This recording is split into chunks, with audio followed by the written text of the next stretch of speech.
Hey everybody, this is Kimberly and you're watching Thriving on a Budget. Today I'm going to focus a little bit more on food storage recipes, things you can do for really cheap, the best way to utilize some of your food storage, and just have some really yummy, flavorful things when you're on a tight budget or in case of emergency if you're making sure that you're stocking up your pantry. So the first one I'm going to show you is a pizza crust in a jar recipe. This is not my recipe. This is one I found on Pinterest, and it's coming to you from sweetbananasam.com. So yeah, not claiming credit for this one at all. It's just my favorite. I really liked this one because you're not putting sugar or corn syrup or any of those things in it. It's really nice to have a pre-made jar in your cupboard. If you want pizza one night and maybe money's a little tight, just dump one of these in a bowl, add the wet ingredients, and you can make pizza for super cheap. And this crust is so flavorful. Trying to get focus on this. There you go. Okay. So 3.5 cups flour, 2 tablespoons yeast, 2 teaspoons baking powder, 1 teaspoon salt, 1 teaspoon pepper, 1.5 teaspoons of oregano, 1.5 teaspoons basil, and 1 teaspoon rosemary. And obviously, you don't have to necessarily have all those spices in it. I really like it just because it gives it such a beautiful flavor. And a lot of these spices, depending on what it is, a lot of these you can pick up from the dollar store. Okay, there's no reason that you shouldn't have fun flavors in your kitchen, even if you're on a tight budget. You can always get spices from the dollar store. So yeah, so there's your recipe right there, in case you want to write it down. And then on your jars, you can actually put like instructions. You'd be mixing 1 1/3 cup of the actual mix with 1.5 teaspoons of cooking oil and 2/3 cup of warm water. Okay, you'd mix it, you'd knead it, you'd let it rise like any other pizza dough, and then you bake it at 375 for 30 minutes. So yes, by far favorite pizza crust recipe of all time. I love that they're not having you put sugar and stuff in it. Okay, moving on. We have Spanish rice. I do not remember where I found this one. I've had this recipe for a while. Otherwise, I'd give credit and shout out to whoever posted this one. But this is easy Spanish rice. It's my favorite Spanish rice recipe. I'm a little bit of a Spanish rice snob. I really like when you go to a restaurant and you get really good Spanish rice. I have been trying to mimic that forever. And this is my favorite Spanish rice recipe that I found, and it's so cheap. So cheap. It's really nice to make for big groups and families. If you have a big family and your budget is tight, this is really flavorful, and it's so affordable. And the things you can stock up for this, the different ingredients you can use in other meals as well.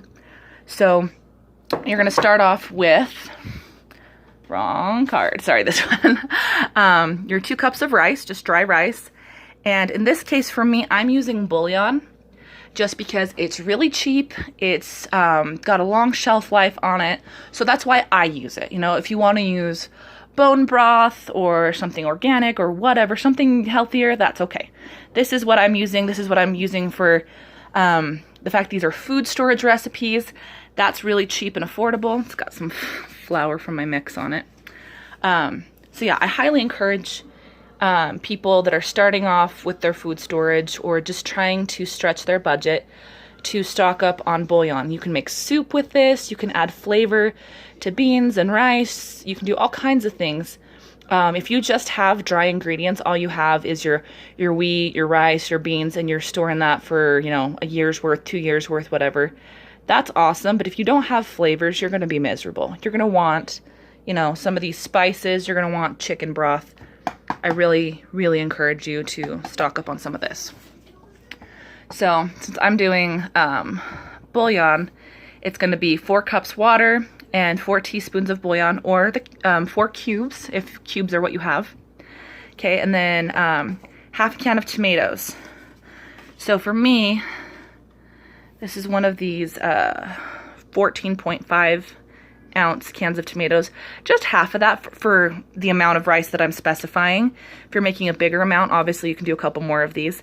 And you put this in with the dry rice and the chicken broth because you want that yummy tomato juice to help soak in with the chicken broth into the rice. It's just so good, so good. But you want that to cook into it so your rice isn't mushy or wet. I just, this is one of the reasons I like this particular recipe.